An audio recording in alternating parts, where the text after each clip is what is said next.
আলহামদুলিল্লাহি নাহমাদুহু ওয়া নাস্তাঈনুহু ওয়া নাস্তাগফিরুহু ওয়া নু'মিনু বিহি ওয়া নাতাওয়াক্কালু আলাইহি।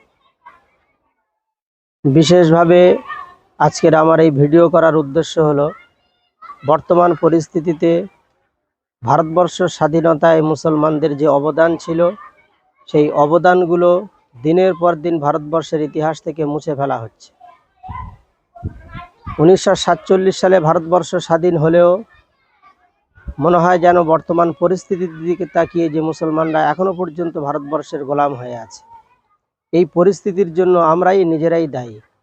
এজন্য আমরা ভারতবর্ষের বিভিন্ন ঐতিহাসিকদের লেখা বইগুলো থেকে আমরা দেখছি যে তারা 1947 সালের পরে থেকে মুসলমানদের যে সমস্ত পণ্ডিতগণ এই দেশের জন্য জান দিয়েছেন, আজ মুসলমানরা যে কুইন্টাল কুইন্টাল রক্ত দিয়ে ভারতকে স্বাধীন করেছিলেন, সেই সমস্ত মহাপুরুষদের নামগুলো প্রতি বছর তাদের ইতিহাস থেকে, তাদের কলমের খোঁচায় থেকে দিনের পর দিন দুটো তিনটে চারটে করে নাম বাদ দিতে দিতে এখন এই ৭৬-৭৭ বছরের ইতিহাসে দেখা যাচ্ছে মাত্র মাওলানা আবুল কালাম আজাদ, হযরত মোহানি, কয়েকজন গোনা নাম ছাড়া আর আমরা কারোর নাম দেখতে পাই না।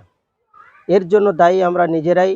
এজন্য আমাদের করণীয় হলো প্রতি বছর স্বাধীনতা উপলক্ষে অথবা এছাড়া বিভিন্ন সময়ে আমাদের মুসলমানদের ইতিহাসগুলো আমাদের বাচ্চাদের সামনে তুলে রাখা দরকার বলে আমি প্রয়োজন মনে করি।